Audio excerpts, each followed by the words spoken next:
So I just want to take this opportunity to call out the Armenians because I'm sick of these selfish bastards trying to take attention away from the ongoing suffering of Indigenous people in Canada. This article, it was published on September 29th, the same day as Orange Shirt Day.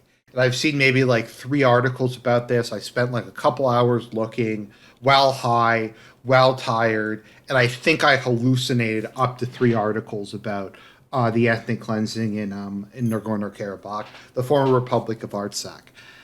And it's just these people are trying to say that their suffering is any equivalent to what's happened to the indigenous people currently, not even the residential school area, what's currently happening to them in Canada.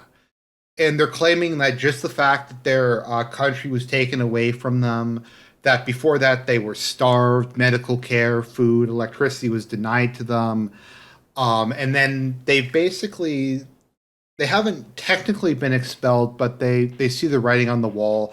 They think it's pretty likely that the Azerbaijani government is going to ethnically cleanse them, is going to maybe send them throughout the country, is maybe going to take their kids and put them in some sort of residential school where they're going to lose their culture and language and religion.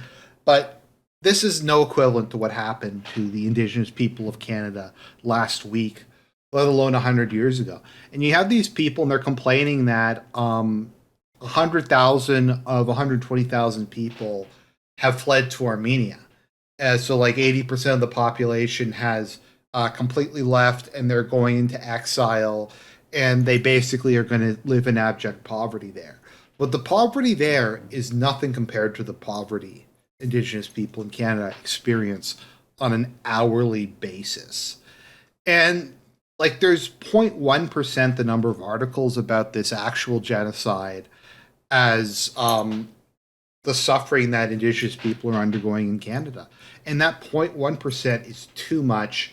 And I want you all to join me in condemning the Armenian people because they are not deserving of any sympathy or attention, but the people wearing orange shirts are. So, what is the origin of Orange Shirt Day? I'll see if I can maintain my sarcasm while we're going through it, but it's going to be hard. So, this is a big thing in Canada. Let's just go through this. This is people like don't understand how bad Canada is. I sometimes get people from Poland or like red states or like my place is paused. I'm like, you guys have no idea what you're even talking about. So, Orange Shirt Day founder Phyllis Webstott answers kids' questions by whoever this person is. CBC Kids news contributor. Content warning. This story and video contain information about a resident's school experience. Consider reading it with a trusted adult. It's common to have an emotional reaction to the news. And that's what it says for a lot of things, even for adults. 80% of a country being expelled because they fear ethnic cleansing, that doesn't require a trigger warning. This does, however. 10 years ago, Phyllis Webstott spoke about her residential school experience in front of an audience of residential school survivors in Williams Lake, British Columbia. Now, I wonder if you could concern troll about the Holocaust with regards to this. This is detracting from the Holocaust. From there, Orange Shirt Day was born. Since then, it has grown into a cross-Canada movement. It's grown into a cross-Canada movement because businesses and government and schools force their kids to wear orange shirts. So it's like this AstroTurf thing.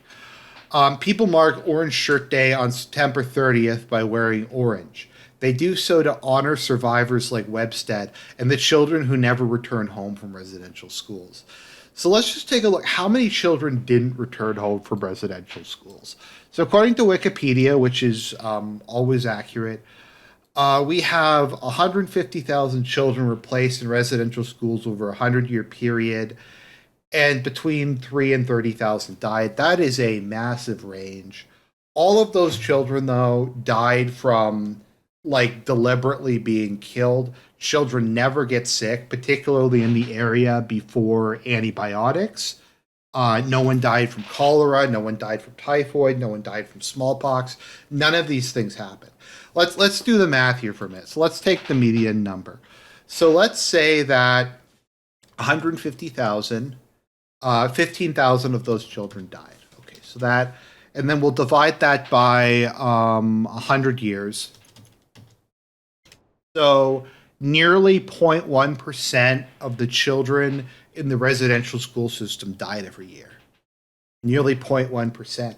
And that's way higher than the number of people during this era who just died due to random illness or exposure or accidents or any stuff like that. That 0.1% is way more than what the Armenians in Nagorno-Karabakh are facing. So I just want to put that into perspective for you. Let's look at this. So she's a survivor. Let's see here. She's a third generation residential school survivor. These Armenians, they're like 30th to 300th generation, some form of genocide or expulsion or some kind of nonsense survivors. Let's see. Residential schools were boarding schools for First Nations, Inuit, and Métis kids and youth that existed between 1831 and 1996. Children were separated from their families and communities and forced to attend the school. Were forced to learn European or Canadian customs because those are different apparently. So thousands died over like, wait, that's more than 100 years. Okay, let's go back and do this math again. Okay, so it's Wikipedia let me down. So we're gonna see here, 1996 minus 31. Okay, so that's 165 years. That's a little bit more than 100 years. So we will take 150,000 divided by 15,000 divided by 165. So 0.06% of children died every year in the residential schools. Much higher than the normal rate that people die at, even back then. Now, something that isn't mentioned here is that this is people going to residential schools is not that uncommon in rural areas, especially before widespread adoption of modern motor transportation.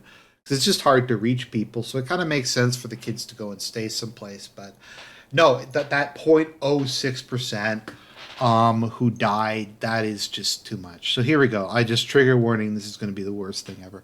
She remembers picking out an orange shirt to wear to her first day of school. But once she got to the school, the staff took her away her clothes, including her orange shirt, and she never had a chance to wear it again. That is courage.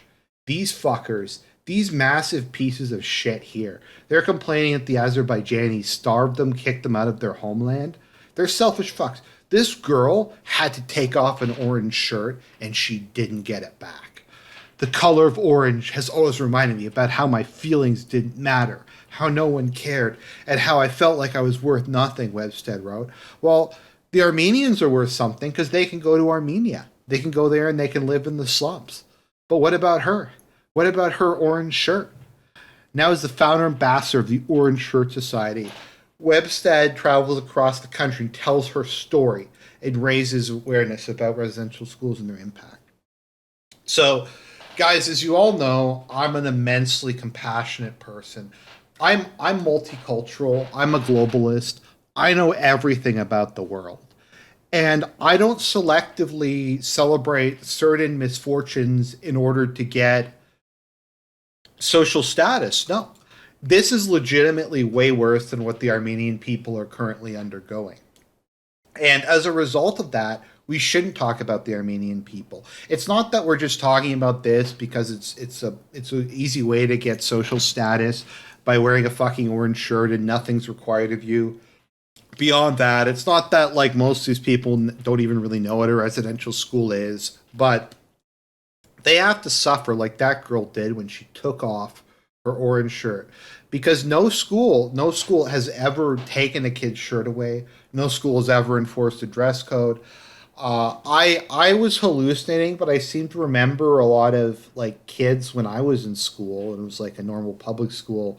If kids wore shirts that were like inappropriate colored or had swear words on them or something, they would be confiscated. But that never happened. No school has a uniform either, and they don't take away. They don't confiscate uniforms, clothes that don't conform with the uniform. So I just wanted to take this and say that these Armenians are pieces of shit. The shame on the Washington Post reporting on this. Do they even have an article about Orange Shirt Day? No. There's not even a French. Let's see here. Orange Shirt Day.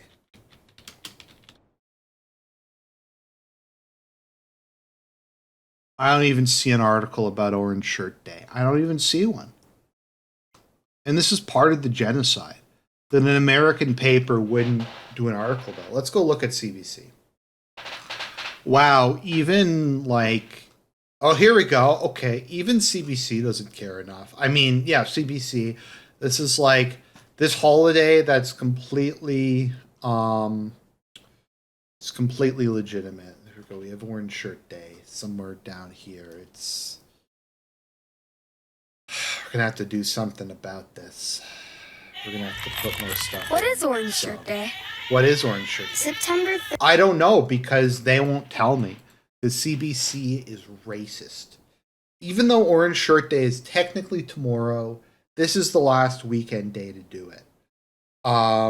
Sorry, weekday in order to do it because Mondays is Truth and Reconciliation Day, which is another legitimate holiday that has to be celebrated. So the schools are closed then, I think, maybe. Most people still have to work, but the schools are mostly closed that day. So kids have to wear the orange shirts today because they all know they're intimately familiar with the history of residential schools, just like they're intimately familiar with the Armenian genocide. So that's my message to Armenians. You're selfish bastards. Stop making this about you when other people are suffering. And you're taking up 0.1% of the media attention that these other people are. So that's that. God bless people. Anyone who wears an orange shirt, that's like 10 billion years off of purgatory if you put on that orange shirt. Because there's no greater crime than a girl being told she can't wear an orange shirt.